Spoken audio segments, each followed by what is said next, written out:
Basta lang po dumaldal itong matandang si Bobby Tiglao na hindi tinitingnan yung data. Kaya kuryente na naman po siya.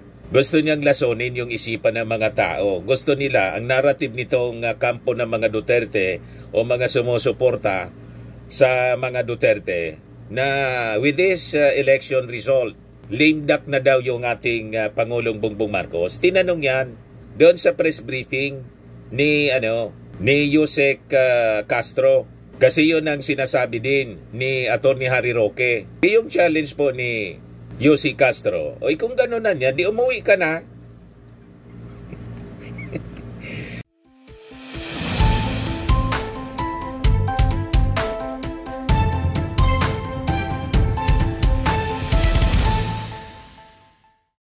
Hello po mga kababayan, si Dante Maravillas po to. Pag-usapan natin itong kolumn po ni Rigoberto Tiglao kasi pinapakalat po ni Bobby Tiglao. Yan ang post ni Bobby Tiglao po.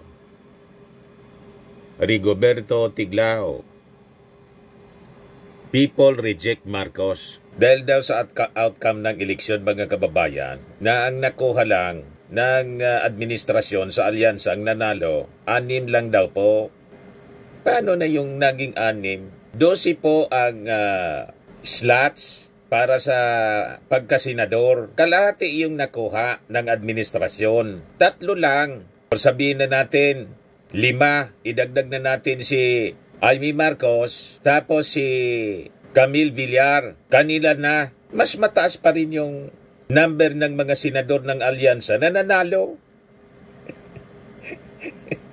Di ba po? Tapos may 2 pink na pumasok na hindi man nila yun kakampi, kalaban pa rin. O, di ba? So, paano na-reject yung ating Pangulo with this election? Kaya tama itong reaksyon mga kababayan ng isang Marcos loyalist na si Yayam Dizon. Sabi ni Yayam Dizon, nakapanalo lang ng 3 senador. Ganyan na ang analysis mo. No wonder your articles are becoming basura these days. About 80% of the winners are administration candidates, and 8 out of 11 prosecutors from the House of Representatives won their congressional seats. How that these numbers represent what you glowingly said in your post? Do you even know how to count you? O di ba po, talagang ito mga supporters ni Digong, may diferensya po sa tuktok. Edukado, mataas yung pinag-aralan, naging cabinet secretary rin. Itong si Bobby Tiglao, pagdating po dito sa mga analysis, talaga pag dumikit sa mga Duterte, nawawala sa rason po, naging illogical. 6 yung nanalo sa alyansa. Pagkatapos, sasabihin ninyo, rejection ang result ng survey, ang result ng eleksyon. Yan o. Sabi niya dito sa kanyang kolumn mga kababayan sa The Manila Bulletin, Dutertes are triumphant. Marcos is screwed. Impeachment won't happen. Paano hindi mangyayari yung impeachment po na nakasalang na sa Senado yung trial? Si Sara po na-impeach na ng Congress. Overwhelming yung impeachment sa kanya. Kaya nga ang tawag sa kanya, impeach Vice President. Kaya lang hindi pa sinisimulan yung trial. At kung sinasabi mo na tiwala kayo na si Sara ma-acquit sa Senado dahil may mga kaalyado siya, marami, majority na yung kaalyado, isabi ko po sa inyo, ang mga senador po nag-iisip din yan. Kahit yung mga dating kaalyado tulad ni Tolentino, kung saan sila mananalo, natalo si Tolentino. I mean, yung mga incumbent senators, kung saan sila mananalo at saka hindi malalagay din sa alanganin yung kanilang reputasyon kasi kitang-kitang ebidensya napakalakas, lalo na doon sa pagbabanta, saka sa korupsyon, sa paggamit ng confidential funds. Boboto yan basado sa ebidensya, sa merito ng kaso, plus gapang. Di ba pa? Di ano niya, Mr. Marabila, sino ang gagapang? Ayaw kong magsabi kung sino yung gagapang. Pero based sa experience po, di ba nung impeachment ni Corona, overwhelming po yung boto. Kinonvict po si Corona. Ang hindi lang bumoto doon, si tatlo na mga senador. Si Senator Bongbong, si Miriam Defensor Santiago, pagkatapos si Senator Arroyo. Remember? Overwhelming po. Nagsimula yung trial, yung perceived na senators na pinaniniwalaan mga kababayan na boboto for conviction. Siyam lang yata yon. So, kapos. Pero nang i-present na yung mga ebidensya po, tapos sabi may mga gapang na nangyari, 20 senador po yung bumoto para i-convict si Chief Justice Corona. Tatlo lang yung against. Si Joker Arroyo, si Bongbong Marcos, si Miriam Defensor Santiago. So, factor din po yung gapang. Na yan mga senador na yan mga kababayan. Di ba may kasabihan po na yung mga senador, 24 independent republic sila. Pero depende sa usapan.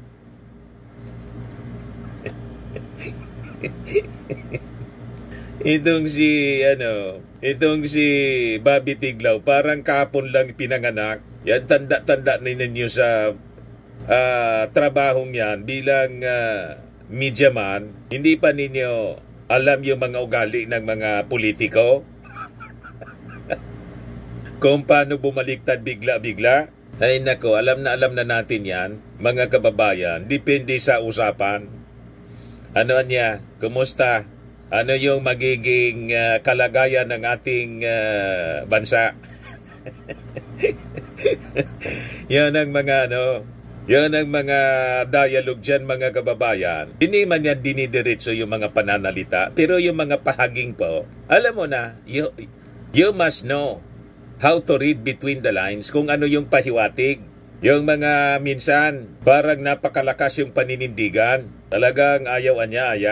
Gusto lang nakausapin ng masinsinan. Paano naman yung ating future, ang future ng ating politika, ang future ng ating bansa? Sabi ko sa inyo, real talk po, may kanya-kanya yan na ambisyon. Yung mga dating magkakaalyado, depende sa magiging kalagayan nila sa politika at depende sa mga plano. Kung naayon sa kanilang panlasa. Pag natimpla mo yung kanilang panlasa, madali lang po na makuha ang kanila pong simpatsya. Ganun lang po yan, mga kababayan. Ito naman si Bobby Tiglaw. Pero yung analysis niya talagang sablay po. Kahit bilangin ninyo, 3 lang, gawin pa nating 5 o lampas pa. Mas marami pa rin yung alyansa, 6. Sa mga nanalo, paanong rejection? At saka 80% sa mga congressmen, senators, governor, mayor, na member ng lakas sa CMD, nanalo po ng kaalyado ni Martin Romualdez. So malabo po itong mga pinagsasabi ni Bobby Tiglaw. Yan sabi rito, under Speaker Romualdez leadership, Lakas CMD clinches 104 seats, remains most dominant party in the House. Speaker Martin Romualdez, who serves as president of Lakas CMD, or the country's dominant majority party, in the last midterm elections led the party's expansive and disciplined campaign across the country. Of the 128 congressional candidates fielded by Lakas CMD, 104 emerged victorious, giving the party a commanding share in the incoming 20th Congress, according to data from the Commission on Elections sent to Speaker Romualdez by Lakas CMD Executive Director Ana Capella Velasco. Yan May 13, 2025. So basta lang po dumaldal itong matandang si Bobby Tiglaw na hindi tinitingnan yung data. Kaya kuryente na naman po siya. Gusto niyang lasonin yung isipan ng mga tao. Gusto nila, ang narrative nitong kampo ng mga Duterte o mga sumusuporta sa mga Duterte na with this election result, lame duck na daw yung ating Pangulong Bongbong Marcos. Tinanong yan doon sa press briefing ni Yusek Castro. Kasi yun ang sinasabi din ni Atty. Harry Roque. Yung challenge po ni Yusek Castro, oy kung gano'n na niya, di umuwi ka na. Mahina na yung presidente. So ano pang kinakatakot ninyo? Na lame duck yung ating Pangulong Bongbong Marcos, umuwi ka na? Sabi nga natin kanina, mga kababayan sa unang video natin, sige ang sabi nila na maisog sila. Sige ang sabi nila na yung ating Pangulong Bongbong Marcos, weak leader, kuting. Pagkatapos, yung binansagan nilang weak leader, binabansagan din nilang diktador. You see? Pagkatapos, yung sinasabi nilang weak leader, yung maisog na leader nila, si Digong, diniliver sa dahig. O diba? Paano ninyo tinawag ang isang weak leader na Pangulo na siyang nag-deliver, special delivery? Papuntang dahig. At malamang sa malamang, lifetime na niya, nagugulgulin ang kanyang panahon sa kulungan ng dahig. Paano ninyo nasabi ng isang weak leader o ngayon lame duck ang inyong bansag? Ang isang kuting na nagawang ipakulong si Pastor Apollo Kibuloy na nag-protest. Salita na yung Comelec sa sinasabi ni Atty. Torion, abogado ng Kibuloy, na gustong magpa-recount, manual recount. Di mag-file niya kayo ng protest muna. Recount. Election protest, magpa-recount kayo. Kasi alangan man, pag sinabi ninyo, action agad yung Commission on Election. Ano yung base para mag-recount? Tapos may bayad yan, milyon. Per ballot, babayaran ninyo kasi manual recount. Alangan man yung mga taga-Commission on Election, iisa-isahin yung napakaraming boto sa buong Pilipinas nang libre lang. May bayad yan, milyon po. So halimbawa pa, may nanalong 3 senador o gawin na nating 5, magiging 3 uli siya. Kasi yung 2 senador, yung top notcher, si Bongo, saka si Bato, malapit na rin i-deliver. Kaya, anong sinasabi ninyo na lame duck yung ating Pangulong Bongbong Marcos? Abangan na lang ninyo ang paglitaw ni General Torre na malamang itong si Bato mag-disappear na lang po kasi in-interview ni Karen Davila kung ano daw yung gagawin niya kung susurrender siya. Pakinggan natin yung interview kanina kay Bato de la Rosa. Ayan sa ANC. May kaso, dito na pinala ng kaso. Okay. Pinala doon. So let's talk about first the ICC. There is no warrant issued against you as of yet. Ang dinidinig ngayon is former President Duterte. You are now a sitting senator. I mean, let's be honest. If a warrant comes out against you, would you surrender yourself to see or papayag na isurrender ka ng administrasyong ito? Yun lang ang masasagot ko lang sa iyo, Karen, is I am prepared for that. Prepared daw siya. That. And I don't have to telegraph my Hindi niya sinasagot specifically yung tanong. My plans. I am ready for that. I am ready. Basta ready niya ako. Pwede You're ready for ready that, magtago. Nakita nyo na yung nangyayari kay Hindi man niya sinasabing ready mag-surrender. Yes. Would you allow yourself na nandun ka din? Na nakakulong? As I've said, I am ready for that. I don't need to telegraph everything.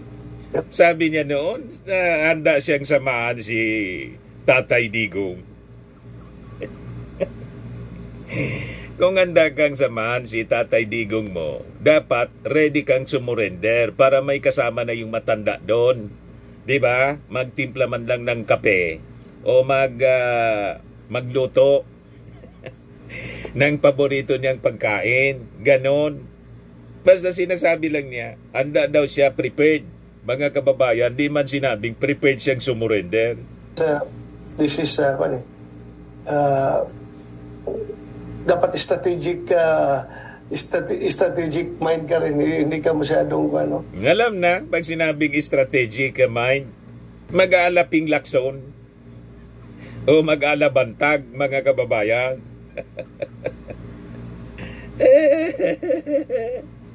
Kung hindi ka magpapa-preempt sa mga gagawin mo.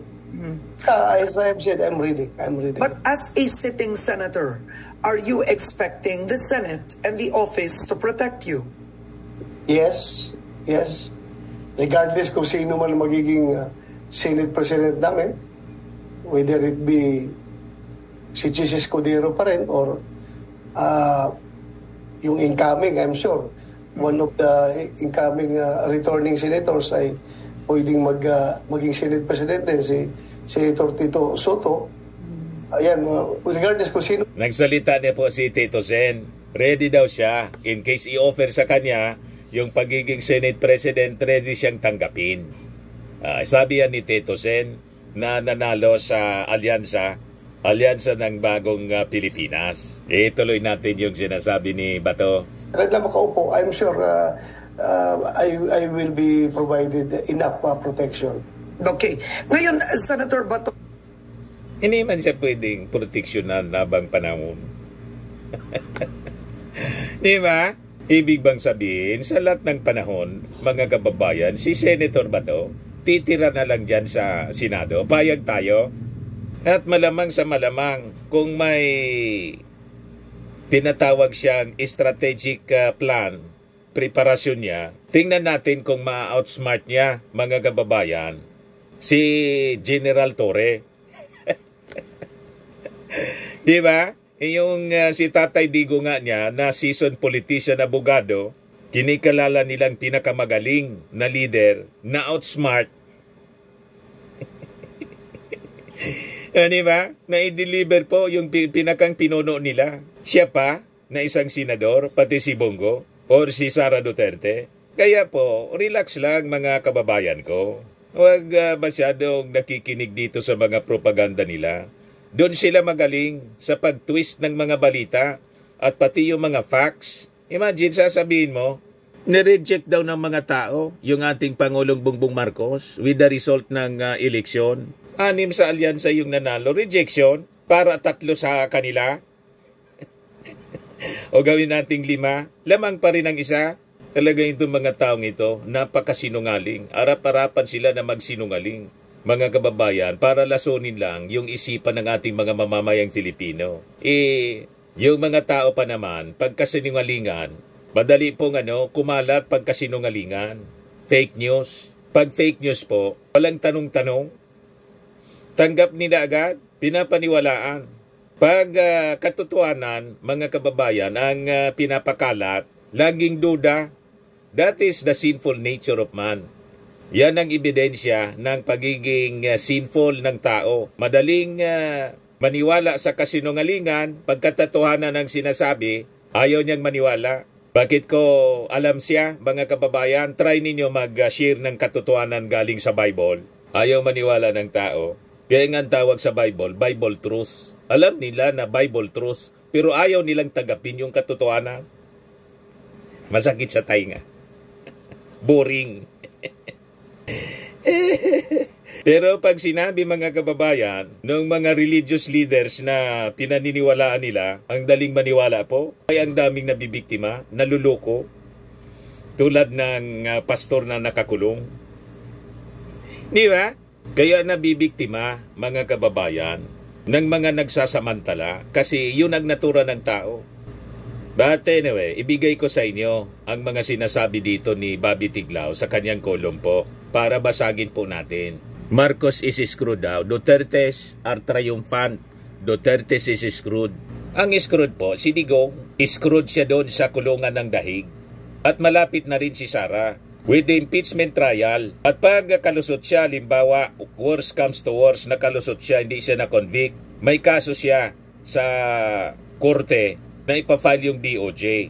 Right now, nasa level pa ng DOJ. Yung kasong grave threats at saka yung inciting to sedition. Halimbawa pa, malusutan niya pa rin yung inciting to decision and grave threats. May crimes against humanity siya sa ICC tulad ng kanyang tatay ni Bongo at ni Bato. Paano triumphant yung mga Duterte?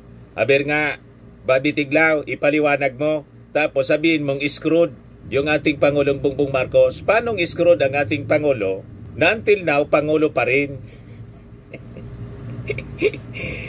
Despite ng mga pangarap ng mga DDS na iluklok na si Sara, hindi man mangyari yung kanilang people power, walang suporta from the military, the PNP, at lalo na sa ating mga mamamayang Filipino. Paano screwed yung ating Pangulong Bongbong Marcos? Di ba po? Simple analysis. Ngayon sabi dito, despite tens of billions of pesos hijacked from government's dole-out funds to bribe voters, President Ferdinand Marcos Jr. lost the crucial Senate elections, which was both a referendum on his administration in a proxy war between him and former President Rodrigo Duterte. So malabo po na natalo sa eleksyon yung ating Pangulong Bongbong Marcos na 6 sa mga members ng alyansa nanalo. Unless ang count ninyo ng majority yung 3, mas malaki na yung 3 kaysa sa 6. Or 5, mas mataas na ang bilang na 5 kaysa sa 6. Di ba po? Yun na ba ngayon ang bagong pagbibilang po? Pabaliktad na. Yan ang sabi niya rito. Marcos would not become president if not for Duterte support. Yet he politically stabbed him and his daughter Sara in the back a year later. Lahat baliktad po. Hindi mananalo si Digong noong 2016 kung hindi sinuport ng mga Marcos supporters. Sinuport ng mga Marcos supporters kasi in-endorse ni Amy Marcos. Yun ang malinaw. Now, itong sinasabi ninyo na he politically stabbed Digong and Sara Duterte, walang katotohanan. Never na ginawa na sinaksak sa likod politically ng ating Pangulo si Digong. Si Digong po kinasuhan 2017 pa sa ICC ng mga agrabyadong pamilya. Noong kanyang war on drugs, walang kinalaman yung ating Pangulong Bongbong Marcos. Nagkataon yung warrant of arrest, pinalabas panahon ng ating Pangulo. Baliktad kayo mag-isip eh. Baliktad yung inyong pagkakaintindi. At hindi din si Sara Duterte sinaksak sa likod. Si Sara at saka yung kanyang kasabwat na si the little girl nagtry na tanggalin, palitan bilang Speaker of the House si Martin Romualdez na nilagay ng ating Pangulo para kanyang knight in shining armor na booking. Diba? So kung may traidor, hindi po yung ating Pangulo at si Martin Romualdez, sila yung trinaidor. May kinampanya ni Martin Romualdez. Sumasalang na lang sa stage. Nagpasalamat pa nga si Sara Duterte. Pagkatapos, gaganon-ganonin na lang niya. Tatawagin pa niya na tambaluslos. Kaya itong mga nangyari sa kanya, nangyari dahil sa kanyang ambisyon. Kanilang ambisyon ni little girl at ng kanyang kampo, napakalinaw. Dinesignate na nga niya, inappoint yung kanyang sarili as designated survivor. Siya lang ang gumawa na vice-presidenting ganyan, openly dinideclare niyang gusto niyang palitan yung ating Pangulong Bongbong Marcos na Pangulo. Hindi makapagintay, walang delikadesa, walang kahihiyan. Napakalinaw at siya lang yung nagbanta openly. Kaya recorded siya. Yan ang rason kung bakit siya na-impeach ng Congress. Isa sa mga articles of impeachment. Huwag kami babitiglaw. Pinipilipit ninyo ang kwento, ang katotohanan. Hindi man po yon. Hindi ninyo mapapaniwala yung mga mamamayang Filipino kasi kitang-kita ang ebidensya. Nasubaybayan nila yung kwento. Ang ating Pangulo hindi man ang aaway. Si Martin Romualdez hindi nang aaway. Inambisyonan sila. Yan ang katotohanan dyan. Saka itong sinasabi ninyong tens of billions of government fund na ginamit sa ayuda para i-bribe yung mga botante, masyado naman ninyong ibinababa, iniinsulto yung dignidad ng ating mga mamamayang Filipino na mga mahihirap. nangangailangan sila ng tulong. At nagkinabang, transparent yung distribution, hindi tulad ng paggamit ng confidential funds ni Sara Duterte na haros lahat, chichirya yung beneficiaries. Doon wala kayong komento. Pero dito sa ayuda na nakarating sa mga mamamayang Filipino, may sinasabi kayo, kinikriticize ninyo. Pinakinabangan ng ating mga mamamayang Filipino. Pag hindi nagtulong, hindi nag-distribute ng ayuda, may reklamo kayo kasi ginugutom yung mga Filipino. Ngayon na pinapakain yung mga Filipino, tinutulungan, may reklamo pa rin kayo. Damn if you do, damn if you don't. Yan ang problema sa mga uri ninyo, Bobby Tiglao. Hindi ninyo nakikita ang kabutihang ginagawa ng ating gobyerno. Never pa na na-achieve, nagawa ng mga previous administrations. Ang ginagawa ng ating Pangulo, doon lang sa pag-alis sa mga pagkakautang ng mga farmers na beneficiaries ng Comprehensive Agrarian Reform Program na wala na silang binabayaran, in-erase lahat ng ating Pangulo. Sino ba nakagawa noon? Wala. Ni isa sa mga previous presidents beginning from Cory Aquino hanggang kay Digong, masyado kayong insecure. Mali itong mga statement niya na hindi naging presidente yung ating Pangulo kung hindi sa suporta ng mga Duterte. Baliktad po, walang Duterte sa national position kung walang Marcos. Tama po, kung walang Marcos supporters. At si Sara, kung naniniwala siyang mananalo siya, di sana hindi siya kumandidatong mayor ng Davao. Wala siyang tiwala na mananalo siya. Kaya yung Run Sara Run, hindi nila tinuloy. Nagli-leading siya sa survey, mga kababayan, nung hindi pa nagdi-declare yung ating Pangulong tatakbo sa pagkapangulo. Nang mag-declare na yung ating Pangulo, natakot si Sara, nag-mayor na lang. Kinausap ni Amy Marcos na mag-vice presidente, nakumbinsi siya. Kasalanan yun ng Marcos, ni President Bongbong Marcos. Nagpakumbinsi siya. Di sana, nag-refuse siya. Iba. Pagkatapos, susumbatan niya yung ating Pangulong Bongbong Marcos. Kasi yung mga pinag-iingi niya, hindi na pagbigyan. Hindi man niya naayos yung DepEd. Tapos yung paggamit ng pondo, hindi niya inayos. Yan tuloy na impeach. Tapos ituturo niya yung ating Pangulong Bongbong Marcos. Bakit? Sinabihan ba siya ang ating Pangulong Bongbong Marcos na waldasin yung pondo ng DepEd? Ng Office of the Vice President, yung kanyang confidential funds. Binigyan na nga ng pondo para magamit siya ng maayos. Ginamit niya sa hindi niya mapatunayan kung paano ginastos. Kailangang sagutin niya kasi may tinatawag na public accountability. O ngayon, kung naniniwala siya na tama, di isa-isahin niya doon sa impeachment trial. I-ready na niya yung kanyang defense. Hindi yung iwas pusit. Kinukonsinti nitong ni Bobby Tiglao yung maling gawain ng ating mga opisyal, lalo na ni Sara at saka ni Digong. Sabi niya, with the dictator DNA running strong in his veins, he had to remove Vice President Sara and destroy the Duterte legend that was the sole obstacle to his clan continuing in power after 2028. Anong dinistroy ng ating Pangulong Bongbong Marcos? Ang mga Duterte. Ang nag-destroy po sa mga Duterte, sila mismo. Self-destruction ang ginawa nila. Sino ba nag-utos? Pangulo ba? Yung ating Pangulo ba ang nag-utos? Para pagbantaan ni Sara yung ating Pangulo? Inutos ng ating Pangulong, bantaan mo ako. Napapatayin mo ako. Di ba? Inutos ba ng ating Pangulong Bongbong Marcos yung pagwaldas niya sa confidential funds? Kaya siya na-impeach? Paanong paninira yon sa parte ni Digong? Paanong paninira yung kasong crimes against humanity na tinuturo ninyo yung ating Pangulong Bongbong na nag-file ng kaso, mga Makabayan Black, Anti-Marcos Group, pati yung impeachment, Akbayan, Makabayan Black, tapos yung mga church-based organization na anti-Marcos?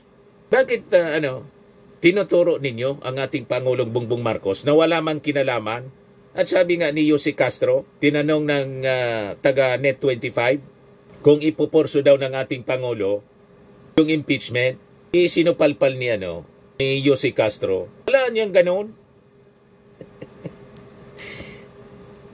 Hindi yung ating Pangulong Bongbong Marcos ang nagpuporso niyan.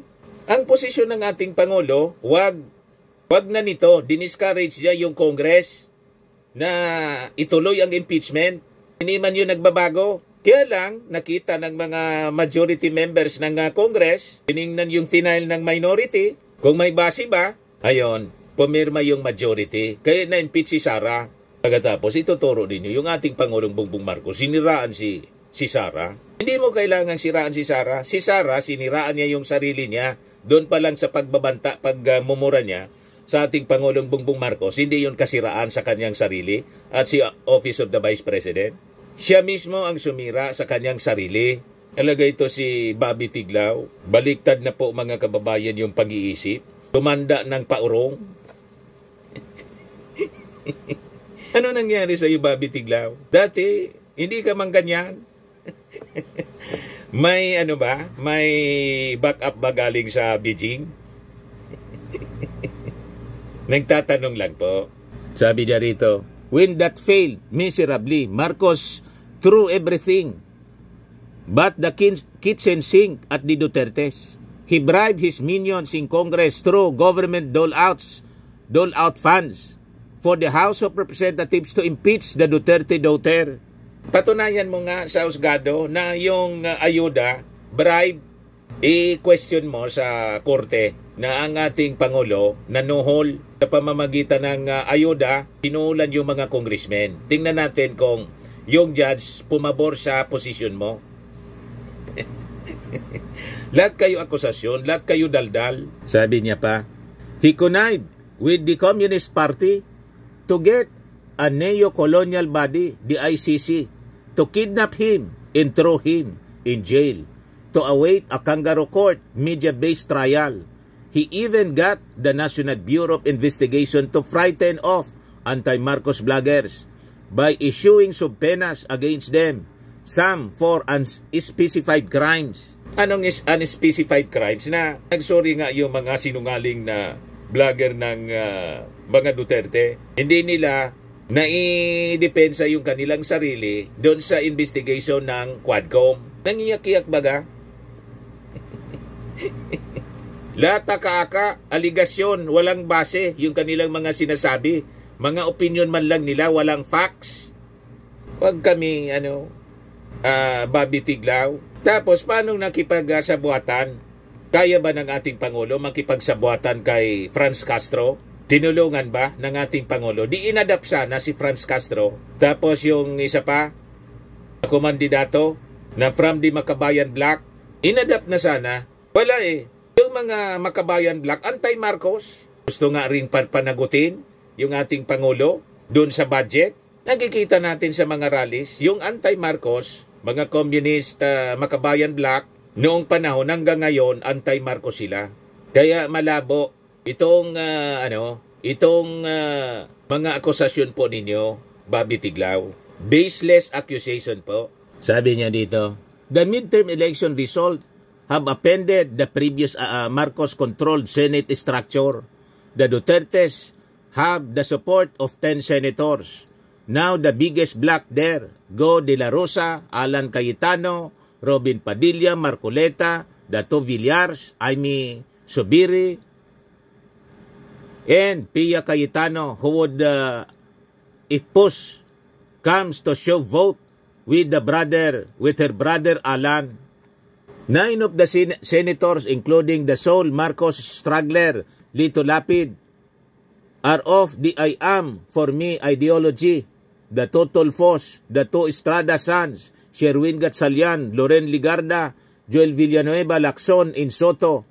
Even if he was essentially placed in the post as Senate President, nobody really believes Francis Escudero is a Marcos man, as he has been buddies with Bongbong in their young days and known his very short limits. Hontiveros, Bam Aquino, and Pangilinan are strongly anti-Marcos personalities because they were one way or another part of the movement against the Marcos dictatorship in their youth. So ano ang punto mo? Hindi mananalo yung impeachment, yung conviction, hindi mangyayari sa impeachment trial sa Senado. Hindi man po pinoporsyon ng ating Pangulong Bongbong Marcos yung impeachment. Ever since, ayaw man niya sa impeachment. Kaya lang, in-impeach ng Congress. di kailangan po na mag-Senate trial.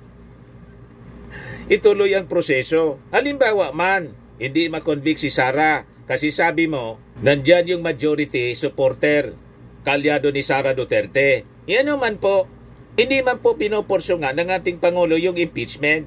Pero si Sara Duterte, may kasong inciting to sedition at grave threats sa DOJ. Saka po, may kasong crimes against humanity. Si Sara Duterte, si Bongo at si Bato. Na malamang sa malamang, mismong si Sara Duterte yung nagsabi, baka nga siya priority na i-deliver sa The Hague.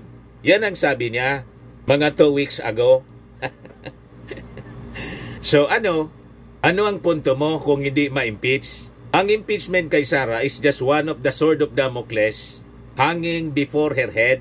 Naintindihan mo na matandang Bobby Tiglaw? Yan ang mga kasong yan, wala man dyan kinalaman ang ating Pangulong Bongbong Marcos. Ang may kinalaman sa kasong yan, si Sara mismo. Kasi siya yung nagkasala, siya yung nagkamali, kaya siya kinasuhan.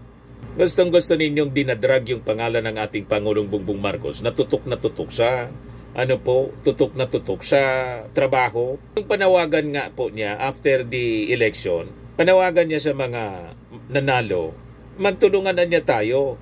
Yan sabi ng ating Pangulo. Marcos talks unity with only 6 Alyansa Senate bets poised to win. Yan ang ating Pangulong Bongbong. Governance anya is a shared responsibility, a mission that requires unity in burden sharing for the common good. To the newly elected, regardless of party coalition, I extend my hand. Let us move forward together with open minds in a common purpose. To those who supported the candidates of Alyansa para sa Bagong Pilipinas, thank you for your trust. We may not have won every seat, but our work and mission continue. Yan ang ating Pangulo. Kaya niyang magtrabaho kahit anong kulay. Dilawan man yan o DDS. Presidente siya ng buong bansa, ng lahat ng mga Pilipino. Naintindihan mo na matandang Bobby Tiglaw, kung kailan ka tumanda, nagrisiko na yata yung yung brain mo. Natunaw na ba? Naging tulad na mag-isip ng mga DDS. Anong meron? Di ba? So, ito yung sabi ni Soto, willing daw siya na i-accept ang Senate presidency if there are enough numbers. I will make sure, Anya, the budget of government is used correctly. I will exercise oversight on previous laws, authored and introduce new legislation. Sabi po ni Soto sa 20th Congress. Ganon mga kababayan. At itong ating programa mga kababayan, atid sa inyo nitong ating mga sponsors. Fairmax Framing and Lifting Cream. Pinapay po sa mga pulses in affected area. Mainam po ito sa mga pains at paninigas ng mga kaso-kasuan. Ito sa mukha naman yung application, anti-aging, Automax po siya. Ito ay Glow 60 mga kababayan. Whitening po siya. Made in South Korea. Ito naman po, Nengxia Red Mix Fruit Drink. Gawa po siya sa goji berry. May anti-cancer properties po siya. At sa mga nagana po ng malinis and spacious fitness gym, pumunta lang po kayo sa aming Colossal Fitness Gym. May Grab car rental din po kami. At bills payment po sa aming office. At saka sa mga mahilig po sa mga imported bags, manood po kayo sa live selling ni Madam Aileen Rosales sa kanyang Aileen Closet po. Pati mga shoes, ito yung kanya po. Ito yung kanyang page. Kita ninyo, napakagandang mga online selling po siya. Si Madam Aileen Rosales. At cellphone number niya po, 773-798-7816. Ito naman po yung bago naming product na binibenta online. iGlow Serum, whitening po siya. Tingnan ninyo yung epekto sa aking anak na architect before and now. Yung mga inquiries po ninyo, dumiretso na lang kayo sa kanyang Facebook account, Riz Maravillas.